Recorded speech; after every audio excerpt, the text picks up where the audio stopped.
అందరికీ నమస్కారం. చాలా రోజుల తర్వాత మా హుజూరాబాద్ జర్నలిస్టులతో మళ్ళీ మాట్లాడే అవకాశం రావడం నాకు కూడా చాలా సంతోషంగా ఉంది. మా తమ్ముడు కౌశిక్ రెడ్డి గారి అవకాశం కల్పించినందుకు కౌశిక్ గారికి ధన్యవాదాలు. సో ముఖ్యంగా రాష్ట్రంలో ఏం జరుగుతుందో మీరందరూ కూడా చూస్తూ ఉన్నారు.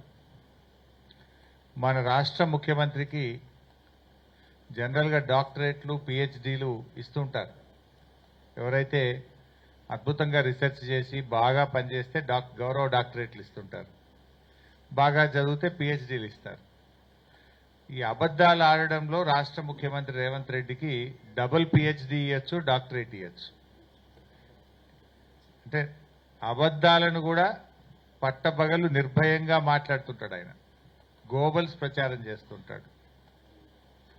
సరే, ఒకసారి ఒకరిని మోసం చేయొచ్చు కానీ ఎప్పుడూ అందరినీ మోసం చేయలేవు అనే విషయాన్ని ఆయన గుర్తుపెట్టుకోవాలి. కర్ణాటకలో 5 గ్యారంటీలని, తెలంగాణలో 6 గ్యారంటీలని ప్రజలను మభ్యపెట్టారు. 100 రోజుల్లో అమలు చేస్తామని బాండ్ పేపర్ల మీద ఇచ్చి ప్రజల్ని మోసం చేశారు. అదే మోసాన్ని మహారాష్ట్రలో చేయాలనుకున్నారు.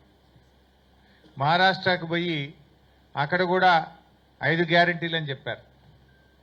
కానీ మహారాష్ట్రకు తెలంగాణకు బాగా అవినాభావ సంబంధం ఉంటుంది. మన బార్డర్ దాదాపు 1000 కిలోమీటర్ల బార్డర్, తెలంగాణకు మహారాష్ట్రకు 1000 కిలోమీటర్ల బార్డర్ ఉంటుంది ఆల్మోస్ట్. అంతేకాకుండా చాలా మంది తెలంగాణ ప్రజలు మహారాష్ట్రలో ఉంటారు, మహారాష్ట్ర ప్రజలు తెలంగాణలో ఉంటారు. వెనకట కూడా హైదరాబాద్ మహారాష్ట్ర అని, హైదరాబాద్ రాష్ట్రంలో భాగంగా ఉండే మహారాష్ట్ర కూడా ఉంటుంది. అందువల్ల అక్కడ చాలా మోసం చేసే ప్రయత్నం చేసిండ్రు. ఏమని? మహిళలకు 3000 ఇస్తామని, రైతులకు రుణమాఫీ చేస్తామని, ఇలా అనేక రకమైన హామీలు మహారాష్ట్రలో ఇచ్చారు. ఇంకా మన మంత్రి గారు, మన మంత్రులు, మన ముఖ్యమంత్రి కూడా పోయి ఆడ ప్రచారం చేసిండ్రు. వీళ్ళని చూడంగానే తెలంగాణలో ఎగబెట్టిన యాదికి వచ్చినాయి మహారాష్ట్ర ప్రజలకు. తెలంగాణలో రుణమాఫీ కాలేదు, ఈడొచ్చి అబద్దాలు చెప్తున్నారు, మమ్మల్ని కూడా మోసం చేస్తారు. తెలంగాణలో మహిళలకు 2500 ఇస్తామని మోసం చేసిండ్రు, వీళ్ళు ఇక్కడ 3000 ఇస్తామని మోసం చేస్తుందని ఈ రేవంత్ రెడ్డో, ఉత్తమ్ కుమార్ రెడ్డో, కోమటిరెడ్డి గారో వీళ్ళందరూ ఆడ ప్రచారానికి పోయింది. వీళ్ళు మేమంతా తెలంగాణలో ఎగబెట్టినాం, తెలంగాణలో మోసం చేసినాం, మీకు కూడా చేస్తామని చెప్పనీకి పోయింది వీళ్ళు. మహారాష్ట్ర ప్రజలు ఈ 6 గ్యారంటీల మోసాల్ని గ్రహించింది కనుకనే కాంగ్రెస్ పార్టీకి గుణపాఠం చెప్పిండ్రు. అయిందా రుణమాఫీ? 101 దేవుళ్ల మీద ఒట్టుబెట్టి రుణమాఫీ విషయంలో రైతుల్ని మోసం చేసిన వ్యక్తి మన రాష్ట్ర ముఖ్యమంత్రి రేవంత్ రెడ్డి గారు. ఇంకా తెలంగాణలో మోసం చేసింది జాలదు, మహారాష్ట్ర ప్రజల్ని కూడా మోసం చేస్తామని ఆడ ప్రచారం చేయబోయింది. వాళ్ళు అన్ని గ్రహించిండ్రు. ఇక్కడ మహిళలకు 2500 రాలేదు, వృద్ధులకు 4000 పెన్షన్ రాలేదు, రైతు భరోసా 1500 రాలేదు, రుణమాఫీ జరగలేదు, బోనస్ బోగస్ అయిపోయింది, తులం బంగారం అందలేదు. అన్ని విషయాలు అర్థమైనాయి కనుకనే మహారాష్ట్రలో కాంగ్రెస్ పార్టీ గుణపాఠం చెప్పింది. సో ఇప్పటికైనా రేవంత్ రెడ్డి గారు, కాంగ్రెస్ నాయకులు కళ్ళు తెరువుండ్రి, బుద్ధి తెచ్చుకొని మీరు 100 రోజుల్లో అమలు చేస్తామన్న 6 గ్యారంటీలు వెంటనే అమలు చేయాలని బీఆర్ఎస్ పార్టీ డిమాండ్ చేస్తుంది.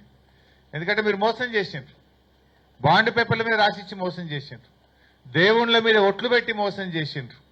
సో కర్ణాటక ఓటమి తర్వాతనైనా మోసాలు మానండి, ప్రజలకిచ్చిన హామీలు అమలు చేయమని బీఆర్ఎస్ పార్టీ డిమాండ్ చేస్తా ఉంది. మీ 7వ గ్యారంటీ ప్రజాస్వామ్యం అసలు లేదు. ఈ రాష్ట్రంలో ప్రజాస్వామ్యం ఖూనీ అయిపోయింది. లగిచర్లకు కనీసం మహిళా సంఘాలు, నిజ నిర్ధారణ సంఘాలు, లోకల్ ఎంపీ, బీఆర్ఎస్ నాయకులు, ప్రతిపక్ష నాయకుడు మధుసూదనాచారి గారు పోతే కూడా పోకుండా మీరు ఆపుతా ఉన్నారు. అంటే ప్రజాస్వామ్యం లేకుండా అయిపోయింది రాష్ట్రంలో. అంతేందుకు, మన హుజూరాబాద్లో కేసీఆర్ గారు దళిత బంధు పథకం లాంచ్ చేశారు. మనము 18,500 కుటుంబాలకు దళిత బంధు ఇచ్చారు కేసీఆర్ గారు. అందులో కొంతమందికి సెకండ్ ఇన్స్టాల్మెంట్ రావాలి. డబ్బు కూడా విడుదలైంది, కలెక్టర్ దగ్గర డబ్బులు ఉంది, అకౌంట్లో ఉన్నాయి డబ్బులు. అవి వాడుకోవడానికి అవకాశం ఏమంటే దళితులని చూడకుండా లాఠీ చార్జ్ చేయడం, దళిత మహిళల మీద కూడా కేసు పెట్టడం, మా ఎమ్మెల్యే కౌశిక్ రెడ్డి గారి మీద దాడి చేసి ఆయనను ప్రాణాపాయం, ఆల్మోస్ట్ అసలు ఏమైనా జరిగిందా అన్నంత ఆందోళన కలిగింది మాకు. సో అంత ఆ రకమైనటువంటి అరాచకాలకు పాల్పడతా ఉన్నారు. కొత్త పథకాలు దేవుడెరుగు. ఆల్రెడీ కేసీఆర్ గారు ఇచ్చిన దళిత బంధు, వాళ్ళ అకౌంట్లలో పడ్డ డబ్బులు, విడుదలైన డబ్బులు వాడుకోవడానికి కూడా అనుమతి ఇవ్వకుండా మేమేమో దళిత పక్షపాత పార్టీ అంటారు. ఇదేనా? నేను అడుగుతున్న బట్టి విక్రమార్క గారిని, మీరు ఆర్థిక మంత్రిగా ఉప ముఖ్యమంత్రిగా ఉన్నటువంటి మీరు దళితులకు చేసే మేలు ఇదేనా నేను అడుగుతా ఉన్నా. మీ నియోజకవర్గం మధురలో కూడా ఒక మండలానికి పూర్తిగా ఇచ్చారు, చింతకాని మండలానికి. నేను మొన్న చింతకాని మండలం పోతే అక్కడ కూడా కొన్ని పెండింగ్ లో ఉన్నాయి సార్, పడ్డ డబ్బులు మమ్మల్ని వాడుకొని ఇస్తలేరు అంటున్నారు. అది చింతకాని అయినా, అది జమ్మికుంట అయినా, హుజురాబాద్ అయినా, రాష్ట్రంలో ఎక్కడైనా సరే ఆల్రెడీ విడుదలైన దళిత బంధు పథకాల్ని వెంటనే ఆ దళిత కుటుంబాలకు అందజేయాలి, వారికి అన్యాయం చేయొద్దని చెప్పి కూడా బీఆర్ఎస్ పార్టీ పక్షాన మేము డిమాండ్ చేస్తా ఉన్నాం. ఇంకా ముఖ్యమంత్రి గారు నిన్న మీరు చూశారు, ఆయన నియోజకవర్గం లగిచెర్లలో అది ఫార్మాసిటీ కాదు, అది ఇండస్ట్రియల్ ఎస్టేట్ అని మాట మార్చిండు. అబద్ధం ఆడడానికి సిగ్గుండాలి. నువ్వు ఇచ్చిన గెజిట్ నోటిఫికేషన్లో ఏముంది? జూలై 2024 19 జూలై 2024 నాడు లగిచెర్ల ప్రాంతంలో ఫార్మాసిటీ ఏర్పాటు చేస్తూ నీ ప్రభుత్వం గెజిట్ ఇచ్చింది. నువ్వేమో ప్రజలు తిరగబడితే ఇప్పుడు మెల్లగా మాట మార్చి లేలే అది ఇండస్ట్రియల్ ఎస్టేట్ అని మాట్లాడుతున్నావు. నువ్వు చూసుకో ఒకసారి, నువ్వు ఇచ్చిన గెజిట్ 19 జూలై 2024 నాడు ఫార్మాసిటీ ఏర్పాటు చేస్తున్నట్టు నువ్వు గెజిట్ ఇచ్చినావు. సరే, నిజాన్ని నిర్భయంగా ఒప్పుకో, తప్పైంది, నేను ఫార్మాసిటీకే ఇచ్చిన, నేను పొరపాటు చేసిన, ఆ ఫార్మాసిటీ గెజిట్ ను విత్డ్రా చేసుకుంటున్నా అని చెప్పి విత్డ్రా చేసుకో. తప్పును బహిరంగంగా ఒప్పుకుంటే ప్రజలు క్షమిస్తారు, బుకాయిస్తే ప్రజలు క్షమించరు. నువ్వు బుకాయించే ప్రయత్నం చేస్తున్నావు.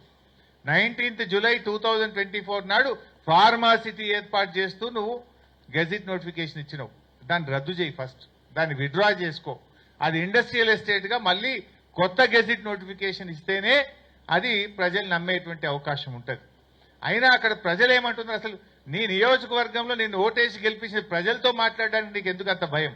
వెళ్ళు, ఆ గ్రామానికి వెళ్ళు, ఆ ప్రజలతో కూర్చో, ఆ ప్రజలతో కూర్చొని మాట్లాడు. పోలీసులను హంగు ఆర్భాటాలు లేకుండా ఆ ప్రజల దగ్గరికి వెళ్ళు, ఆ ప్రజలతో కూర్చొని మాట్లాడి వాళ్ళ సమస్యని పరిష్కరించు. కానీ పోలీసులను ఉపయోగించు, అక్రమ కేసులు పెట్టో నువ్వు బెదిరిస్తే నడవదు. ఏమనంటే కుట్రదారులు, అసలు కుట్రదారుడు నువ్వు. ఫార్మాసిటీ పెట్టి ఇవాళ ఇండస్ట్రియల్ ఎస్టేట్ అని మాట మార్చిన కుట్రదారుడివి నువ్వు. నిజానికి ఇవాళ నువ్వు తప్పు చేసినావు. ఒక ఎమ్మెల్యేగా నువ్వు వాళ్ళ దగ్గరికి వెళ్ళి మాట్లాడాలి, వాళ్ళతో చర్చించాలి. ఇలా వాళ్ళు ఏమంటున్నావు? నువ్వు తొండలు గుడ్లు పెట్టేయని అన్నావు. అక్కడ మహిళలు పిల్లలు వెళ్ళి బ్రహ్మాండమైన పచ్చటి పొలాలు చూపిస్తున్నారు. అంటే నీకు అవగాహన లేదా? ప్రజల్ని తక్కువ అంచనా వేసి అబద్ధాలు ఆడుతున్నావా? నీ నియోజకవర్గంలో ఆడ ఏం పంట పండుతుందో కూడా నీకు అవగాహన లేదా? తొండలు గుడ్లు పెట్టే నువ్వు మాట్లాడితే పచ్చటి పొలాలు వాళ్ళు చూపిస్తున్నారు. అంటే ఈ రకంగా నువ్వు అబద్ధాలు మాట్లాడడంలో నువ్వు డాక్టరేట్ పొందాలి. నువ్వు ఏదైనా అబద్ధాలకు ఒక యూనివర్సిటీ ఉంటే ఫస్ట్ డాక్టరేట్ రేవంత్ రెడ్డికే వస్తుంది. ఏం మాట్లాడి మొన్నటిదాకా? కాళేశ్వరం ప్రాజెక్టు కూలిపోయింది, 1,00,000 కోట్లు వృధా అయిపోయినాయని గోబల్స్ ప్రచారం చేశారు. గోరంతలు కొండంతలు చేసి ప్రచారం చేసిండ్రు. నిన్న మొన్న ఏం మాట్లాడుతుండు? నిన్న మాట్లాడుతుండు ఆయన, కాళేశ్వరం నుంచి 20 టీఎంసీల నీళ్లు హైదరాబాద్ మంచినీళ్ళకి తీసుకుపోదాం, డిసెంబర్ 1st వీక్లో టెండర్లు పిలవాలంటుండు. మరి కాళేశ్వరం కూలైపోయాయి, 20 టీఎంసీల నీళ్లు హైదరాబాద్ ఎట్లా తీసుకుపోతా అంటున్నావు రేవంత్ రెడ్డి నువ్వు? మొన్నటిదాకా కాళేశ్వరం కూలైపోయింది, మొత్తం 1,00,000 కోట్లు నీళ్ళలో గంగలు కలిసినాయి అన్నావు. నిన్నేమంటుండు? కాళేశ్వరంలో అంతర్భాగమైన మల్లన్న సాగర్ నుంచి, కొండపోచమ్మ సాగర్ నుంచి 20 టీఎంసీల నీళ్లు హైదరాబాద్ మంచినీళ్ళకి తీసుకుపోదాం, తొందరగా ఎస్టిమేట్లు ఫైనల్ చేయండి, వారం రోజుల లోపల టెండర్ పిలవాలంటుండు. వారం రోజులనే. మరి కాళేశ్వరం కూలైపోతే 20 టీఎంసీల నీళ్లు హైదరాబాద్కి అడికెళ్ళి వస్తున్నాయి. కాళేశ్వరం నుంచి నువ్వు ఎట్లా టెండర్లు పిలుస్తున్నావో నేను అడుగుతున్నా. మొన్న ఒక మంత్రి మా సిద్దిపేట జిల్లాకు వచ్చింది పోయిన ఎండాకాలంలో. మన మల్లన్న సాగర్ ప్రాజెక్టు రంగనాయక సాగర్ ప్రాజెక్ట్ దగ్గర పోయి గేట్లు ఎత్తి 1,00,000 ఎకరాలకు నీళ్లు విడుదల చేస్తున్నాము అని ఒక మంత్రి మాట్లాడింది. మరి కూలిపోయిందని రేవంత్ రెడ్డి అంటాడు. ఒక మంత్రి గారు వచ్చేమో కాళేశ్వరంలో భాగంగా రంగనాయక సాగర్ మల్లన్న సాగర్ నుంచి ఈ వేసవి కాలంలో 2వ పంటకు 1,00,000 ఎకరాలకు నీళ్లు విడుదల చేస్తున్నా అని ఒక మంత్రి గారు చెప్పారు. వ్యవసాయ మంత్రి మొన్న ఢిల్లీకి పోయిండు. ఢిల్లీకి పోయి ఒక ఈ వ్యవసాయానికి సంబంధించినటువంటి సదస్సులో పాల్గొని గత 10 సంవత్సరాల్లో మా తెలంగాణ రాష్ట్రం అన్నపూర్ణగా ఎదిగింది, గత 10 ఏళ్లలో తెలంగాణలో ధాన్యం ఉత్పత్తులు బాగా పెరిగినాయని చెప్పిండు. వ్యవసాయ మంత్రి ఏమో 10 ఏళ్లలో తెలంగాణ అన్నపూర్ణ అయిందంటారు. ఇంకో మంత్రి ఏమో 1,00,000 ఎకరాలకు రంగనాయక సాగర్ మల్లన్న సాగర్కి నీళ్లు విడుదల చేస్తున్నా అని మల్లన్న సాగర్ గేట్లెత్తి రంగనాయక సాగర్ గేట్లెత్తి నీళ్లు విడుదల చేసి నీళ్లు ఇస్తున్నా అంటారు. ఇక రేవంత్ రెడ్డి ఏమో కాళేశ్వరంలో భాగంగా ఉన్న మల్లన్న సాగర్ కొండపోచమ్మ సాగర్ నుంచి 20 టీఎంసీలు హైదరాబాద్కు మంచినీళ్లు తీసుకుపోతా అంటాడు. ఇదే రేవంత్ రెడ్డి ఇంకేమంటుండు, మూసి పారిశుద్ధ్యాన్ని పారదోలడం కోసం కాళేశ్వరం ప్రాజెక్టు నుంచి 5 టీఎంసీల నీళ్లు తీసుకుపోయి మూసీ నదిని మొత్తం కూడా శుభ్రం చేస్తాం, గోదావరి జలాలను తీసుకుపోయి మూసీలో ఇడిస్తా అంటాడు. మరి కాళేశ్వరం కూలైపోతే మూసీకి 5 టీఎంసీల నీళ్లు ఆడికెళ్ళిపోతాయి. కాళేశ్వరం కూలైపోతే హైదరాబాద్ నగరానికి 20 టీఎంసీల మంచినీళ్లు ఆడికెళ్ళిపోతున్నాయి. కాళేశ్వరం కూలైపోతే మీ మంత్రి గారు రంగనాయక సాగర్ మల్లన్న సాగర్ నుంచి 1,00,000 ఎకరాలకు నీళ్లు ఇస్తా అని ఎట్లా చెప్తుండ్రు అంటే దీన్ని బట్టి ఏమర్థమవుతుంది? అయితే కాళేశ్వరం కూలిపోవడం అబద్ధం, రేవంత్ రెడ్డి అన్ని గోబల్స్ చెప్పిండు, అబద్దాలు ఆడిండు అనేటువంటి విషయం అర్థమవుతుంది. ఏది నిజం ఏది అబద్ధం ఇప్పుడు ప్రజలకు అర్థమైతలేదా? నిజం నిలకడ మీద తెలుస్తుంది అన్నట్టు కాళేశ్వరంలో కేవలం 29 కాంపోనెంట్లలో ఒక కాంపోనెంట్లో 2 పిల్లర్లు మాత్రమే పోయినాయి. 29 కాంపోనెంట్లలో మేడిగడ్డ అనేది ఒక కాంపోనెంట్. ఆ మేడిగడ్డలో 156 పియర్స్ ఉంటే అందులో కేవలం 2 పియర్స్ మాత్రమే పోయినాయి. దానికి నువ్వు గోరంతలు కొండంతలు ప్రచారం చేసి గోబల్స్ ప్రచారం చేసినావు. ఇలా మల్లన్న సాగర్ ఇంటాక్ట్ ఉంది, రంగనాయక సాగర్ ఇంటాక్ట్ ఉంది. ఇప్పుడు యాసంగి పంటకు అన్నపూర్ణ నుంచి మిడ్ మానేర్ నుంచి ఇవన్నీ పారే నీళ్లు కాళేశ్వరంలో భాగం కాదా? రేపు యాసంగి పంటకు నీళ్లు ఇయ్యమా మనం? ఈ రకంగా అబద్దాలు మాట్లాడుతున్నారు. ఇవాళ సగం తెలంగాణకు మంచినీళ్లు కూడా కాళేశ్వరంలో భాగంగానే పోతా ఉన్నాయి, సాగునీరు కూడా పోతా ఉంది. ఎస్ఆర్ఎస్పీ స్టేజ్ 2 కూడా 3-4 పంటలకు కాళేశ్వరంలో భాగంగానే నీళ్లు ఇచ్చాం. అంటే రేవంత్ రెడ్డి ఎంతసేపు అబద్దాలు, నువ్వు ప్రతిపక్షంలో ఉన్నప్పుడు అంటే మోసం చేసినావు, ఇవాళ అధికారంలో ఉన్నావు. అబద్ధం ఆడినా ప్రజలు నమ్మే పరిస్థితి లేదు. ఇవాళ నీ రంగు బయటపడ్డది, నిజాలు ప్రజలకు అర్థమవుతా ఉన్నాయి, అన్ని విషయాలు కూడా ప్రజలకు అర్థమవుతుంది. ఇలా ఏది నిజం అనేది ప్రజలకు అర్థమైంది కదా. కాళేశ్వరం కూలేపోతే మూసీకి కాళేశ్వరం నీళ్ళు ఎట్లా పోతాయి? కాళేశ్వరం కూలేపోతే హైదరాబాద్కి 20 టీఎంసీల మంచినీళ్ళు ఎట్లా పోతాయి? కాళేశ్వరం కూలేపోతే నువ్వు ఈ 1,00,000 ఎకరాలకు మన కాలువల కింద నీళ్ళు ఎట్లా ఇచ్చే ప్రయత్నం చేస్తున్నావు? ఇవన్నీ కూడా గోబల్స్ అనేటువంటివి అబద్దాలు ప్రచారం చేస్తున్నారు. నిన్ననే ఆయన రివ్యూ చేసి వారం లోపల టెండర్లు పిలవండి హైదరాబాద్ మంచినీళ్ళకి అంటుండే. ఎక్కడి నుంచి? కాళేశ్వరం నుంచి, మల్లన్న సాగర్ నుంచి, కొండపోచమ్మ సాగర్ నుంచి. ఇవన్నీ కూడా ఒక గోబల్స్ ప్రచారానికి ఆయన పాల్పడుతున్నటువంటి విషయం మనకు చాలా స్పష్టంగా అర్థమవుతుంది. మిషన్ భగీరథ మీద కూడా అట్లే మాట్లాడింది. ఏమని? మిషన్ భగీరథ మొత్తం ఫెయిల్ అయిపోయిందని, మిషన్ భగీరథలో అసలు నీళ్లే రావడం లేదు అని మాట్లాడింది. కానీ ఢిల్లీలో పార్లమెంట్లో కేంద్ర ప్రభుత్వం చెప్పింది ప్రతి ఇంటికి త్రాగునీరు ఇచ్చినటువంటి రాష్ట్రం తెలంగాణ రాష్ట్రం, ఫ్లోరైడ్ రహిత రాష్ట్రం తెలంగాణ రాష్ట్రం. స్వయంగా ప్రధానమంత్రి ఒక దశలో పార్లమెంట్లోనే మెచ్చుకున్నాడు. కేసీఆర్ ఎప్పుడు వచ్చినా మంచినీళ్ల గురించి సాగునీరు గురించి అడుగుతాడు తప్ప నన్ను ఏం అడగడు అనే విషయాన్ని లోక్సభలో ప్రధానమంత్రి గారే చెప్పిండ్రు ఒక సందర్భంలో. దీన్ని బట్టి ఇవాళ మిషన్ భగీరథ విషయంలో కూడా మీరు మోసమే చేసిండ్రు, అబద్దాలు ఆడిండ్రు మీరు. కేసీఆర్ ప్రతి ఇంటికి మిషన్ భగీరథతో నీళ్లు ఇచ్చిండ్రు. ఇవాళ నిన్న ముఖ్యమంత్రి అంటుండు మిషన్ భగీరథ ఇంజనీర్లను కూడా భాగస్వామ్యం చేసి మిషన్ భగీరథ లాగా 20 టీఎంసీలు హైదరాబాద్కు నీళ్లు తీసుకొని పోండి అంటాడు. నువ్వు మొన్నటిదాకా ఏం మాట్లాడినావు? మిషన్ భగీరథ ఫెయిల్ అన్నావు, కాళేశ్వరం కూలిపోయిందన్నావు, ఇప్పుడేమో ఆ కాళేశ్వరమే మంచి ముద్దు అంటున్నావు. ఇప్పుడేమో ఆ మిషన్ భగీరథనే మంచిగుంది, దాని లెక్క హైదరాబాద్కు నీళ్లు తీసుకుపో అంటున్నావు. అంటే ఈ ముఖ్యమంత్రి అబద్దాల ముఖ్యమంత్రి. పూటకో మాట మాట్లాడతాడు. దేవుళ్ళ మీదనే ఒట్టు పెట్టి మోసం చేసినోడు ఏం చేయడు చెప్పుంది. దేవుణ్ణే మోసం చేసిన నువ్వు ప్రజల్ని మోసం చేయవా? నీకు అబద్ధాలు లెక్కనా? అందుకే నీకు డాక్టరేట్ ఇవ్వాలని చెప్పి కూడా మేము రికమెండ్ చేస్తున్నాం. ఈ మధ్య కాంగ్రెస్ వాళ్ళు ప్రచారం చేస్తున్నారు. ఈసారి 1,61,00,000 మెట్రిక్ టన్నుల వడ్లు పండినాయి, ఇదంతా మా ఘనత, మా కాంగ్రెస్ పార్టీ గొప్పతనము అని మాట్లాడుతున్నారు. చెప్పుకోవడానికన్నా సిగ్గుండాలి. ఈ రాష్ట్రాన్ని పాలించింది 50 ఏండ్లు కాంగ్రెస్ పార్టీ, 16 ఏండ్లు తెలుగుదేశం పార్టీ. ఈ రేవంత్ రెడ్డి అంటే ఆయన ఇప్పుడున్నది కాంగ్రెస్, నిన్నటిదాకా ఉన్నది తెలుగుదేశం, గా రెండు పార్టీలే కదా. 50 ఏండ్లు ఆ పార్టీ, 16 ఏండ్లు ఈ పార్టీ ఉంటే 2014లో బీఆర్ఎస్ ప్రభుత్వం అధికారంలోకి వచ్చినాడు ఈ రాష్ట్రంలో పండిన వడ్లు 30 లక్షల మెట్రిక్ టన్నులు, కేవలం 30 లక్షల మెట్రిక్ టన్నులు. కేసీఆర్ దిగిపోయేనాడు పండిన ఎంత? 1,54,00,000 మెట్రిక్ టన్నులు. ఒక పంటకే చెప్తున్నాయి. 30 లక్షలు ఎక్కడ, 1,54,00,000 ఎక్కడ? మరి 56 ఏండ్లు మీరు పాలిస్తే 30 లక్షల మెట్రిక్ టన్నుల వడ్లే ఎందుకు పండినాయి? ఎందుకు 30 లక్షలు మీరు దాటలేదు? 50 ఏండ్ల కాంగ్రెసు, 16 ఏండ్ల తెలుగుదేశం ఇద్దరు కలిపితే కూడా 30 లక్షలు దాటకపోతుంది కదా. మరి 10 ఏండ్లలోనే కేసీఆర్ గారు 1,56,00,000 మెట్రిక్ టన్నుల ధాన్యం పండించిందంటే అది కేసీఆర్ గొప్పతనమా, కాంగ్రెస్ గొప్పతనమా? కేసీఆర్ గారు మిషన్ కాకతీయ కింద చెరువులు బాగా చేస్తే భూగర్భ జలాలు పెరిగినాయి. ప్రాజెక్టు కాలువలతోని చెరువులకు అనుసంధానం చేసిండ్రు. పెద్ద ఎత్తున చెక్ డ్యాంలు నిర్మాణం చేసిండ్రు. పెండింగ్ ప్రాజెక్టులు పూర్తి చేసిండ్రు. కొత్త ప్రాజెక్టులు పూర్తి చేసిండ్రు. కృష్ణా గోదావరి నదీ జలాలను తెలంగాణ భూభాగానికి మళ్లించారు. నీటి తీరువా రద్దు చేశారు. రైతు బంధు కింద ఎకరానికి 10,000 ఇచ్చారు. 1,00,000 కోట్ల రూపాయలతో విద్యుత్ పంపిణీ వ్యవస్థను బలోపేతం చేసి 24 గంటల మోటార్లు కాలని, ట్రాన్స్ఫార్మర్లు కాలని నాణ్యమైన కరెంట్ ఇచ్చారు.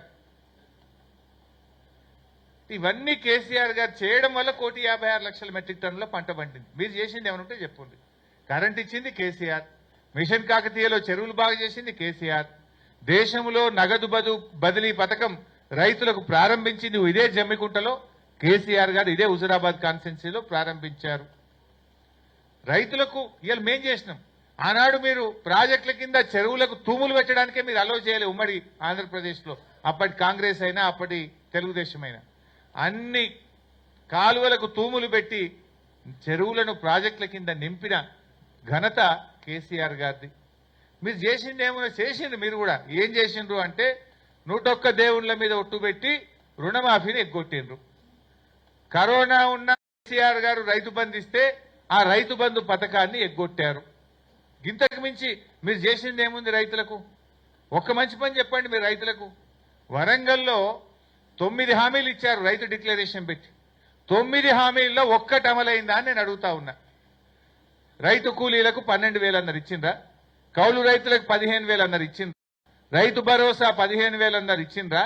10 రకాల పంటలకు బోనస్ అన్నారు, ఇచ్చారా? రుణమాఫీ మొదటి సంతకం మొదటి రోజే రుణమాఫీ చేస్తామన్నారు, చేశారా? అసలు రైతులకు ఇచ్చిన 9 హామీల్లో ఒక్క హామీ అమలైందా అని నేను అడుగుతున్నా. ఇంకా ఈ ఘనతకు ముఖ్యమంత్రి గారు మహబూబ్ నగర్ లో వీళ్ళు ఏడాదైన సందర్భంగా 3 రోజుల పాటు రైతు వారోత్సవాలు జరుపుతారట. ఏం చెప్తావు రైతు వారోత్సవాల? మీకు అన్ని ఎగబెట్టినాం, మోసం చేసినాం, దేవుని మీద ఒట్టు పెట్టి మిమ్మల్ని ఆగం పట్టించినాం అని రైతు వారోత్సవాలు జరుపుతావా? 3 రోజుల పాటు రైతు వారోత్సవాలు జరుపుతారట వీళ్ళు మహబూబ్ నగర్లో. వీళ్ళ ఏడాది పాలన గొప్పగా చేసిందట రైతులకు. ఏం చేసిండ్రు? మార్కెట్లో పోతే వడ్లు కొనే దిక్కు లేదు, పత్తి కొనే దిక్కు లేదు. మొన్న నేను ఖమ్మం పోతే 6,500కి మించి ఏ ఒక్క రైతుకు కూడా వాళ్ళకి పత్తికి డబ్బులు రావడం లేదు. 7,520 మద్దతు ధర ఉంటే యావరేజ్ ఖమ్మం మార్కెట్లో పత్తి రైతులకు లభించింది కేవలం 6,500. అంటే క్వింటల్ పత్తి మీద ప్రతి రైతు 1,000 రూపాయలు నష్టపోయిండు. నువ్వు చెప్పిందేమో 500 బోనస్, జరిగిందేమో 1,000 రూపాయలు తుట్టి. అంటే 1,500 రూపాయలు ఓ క్వింటల్ మీద పత్తి రైతులకు నువ్వు మోసం చేసినావు. వరి ధాన్యం 1,600కి 1,700కి అమ్ముకుంటున్నారు, 1,800కి అమ్ముకున్నారు బయట.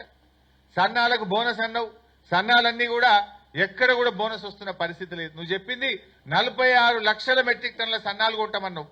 46 కాదు కదా, 4 లక్షలు దాటలే ఇప్పటికీ. అంత కలిపితే 10,20 లక్షలు కూడా దాటట్లేదు.